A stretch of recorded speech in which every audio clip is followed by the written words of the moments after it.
Je suis donc Yvonne Knibiller, historienne féministe. Professeure à l'Université de Provence, j'ai cofondé, non sans peine, au début des années 70, une unité d'enseignement et de recherche sur l'histoire des femmes. Je l'avais intitulée d'abord « Histoire des femmes et de la famille » pour la faire accepter par des collègues masculins très réservés, voire plus ou moins hostiles. Pour m'inscrire dans le projet Féminibook, votre projet, je souhaite vous présenter un livre intitulé « Les garçons, modes et fantasmes des années folles », publié chez Flammarion en 1998. L'auteur, Christine Bach, est professeure d'histoire contemporaine à l'Université d'Angers. Elle a publié, seule ou en collaboration, de nombreux ouvrages sur l'histoire des femmes et du genre, et ils ont connu un grand succès en France et à l'étranger. Elle a collaboré à des revues très lues par les féministes, comme Clio, Histoire, Femmes, Société, et aussi Travail, Genre, Société. Elle a cofondé les archives du féminisme. Son livre, consacré aux garçons, comporte 3 chapitres.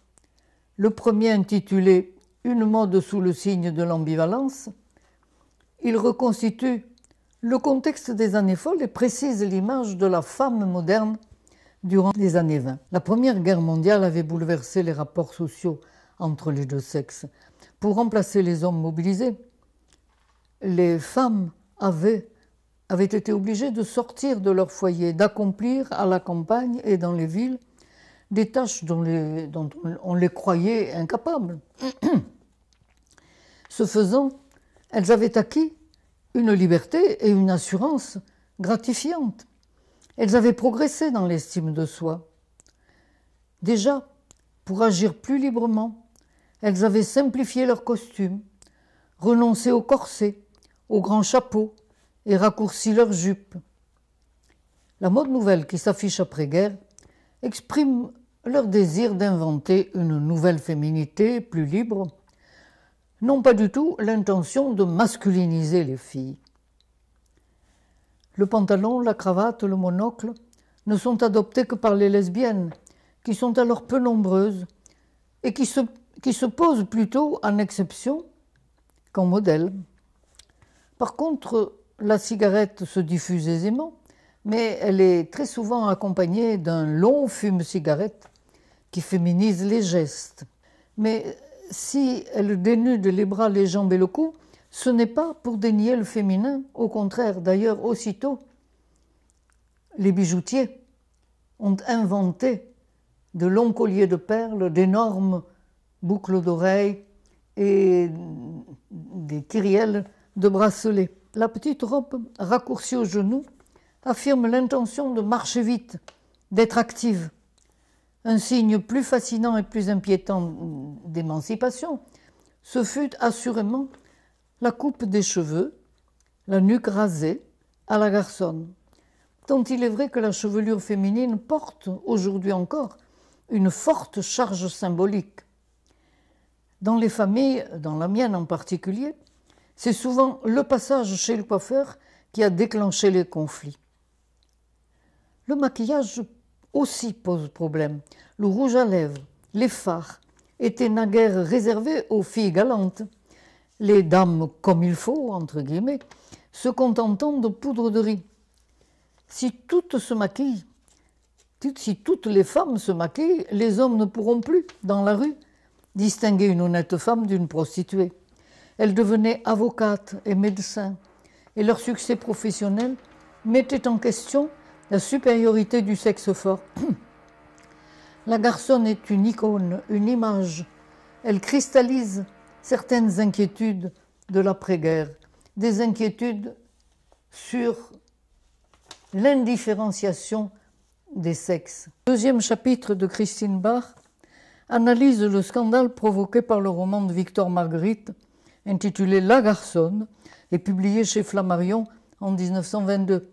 C'est Victor Marguerite qui a imposé le terme garçonne et qui lui a donné l'essentiel de sa violence.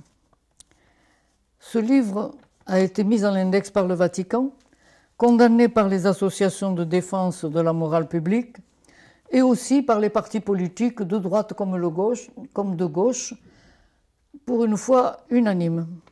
Pourtant, il a connu un succès immense et immédiat. 20 000 exemplaires se sont vendus en 4 jours, 300 000 en un mois, et le million a été atteint en 1929. Il a été bientôt traduit en 12 langues. Que raconte-t-il? L'héroïne, Monique, trahie par son fiancé qui a une maîtresse, se jette dans les bras du premier venu et multiplie ensuite les expériences aventureuses. Elle essaie le lesbianisme, fréquente des prostituées, goûte aux drogues. Tout finit bien, puisqu'elle trouve un homme qui la comprend, l'épouse et lui fait 2 enfants. Mais en dépit de ce happy end, la presse se déchaîne, dénonçant un récit pornographique qui déshonore les jeunes filles françaises. Pornographique, il est vrai qu'il y a quelques récits un peu crus, mais par rapport à ce que nous connaissons aujourd'hui, c'est timide. Victor Marguerite a été radié de la Légion d'honneur. Il a dû démissionner de la Société des gens de lettres et il a été voué aux gémonies par la plupart des écrivains.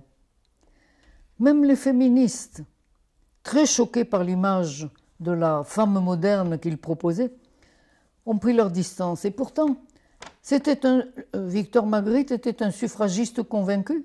Il avait été jusque-là leur ami. Mais l'enjeu était de taille. Il fallait éviter toute confusion entre l'égalité des droits et la liberté sexuelle.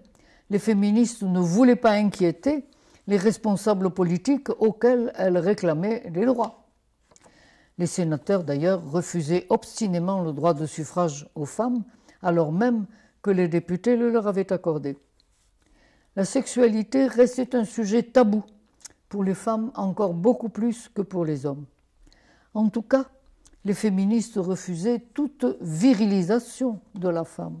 Elles ne voulaient pas devenir des hommes, elles souhaitaient l'égalité dans la différence. Et comment mieux confirmer la différence qu'en honorant la maternité?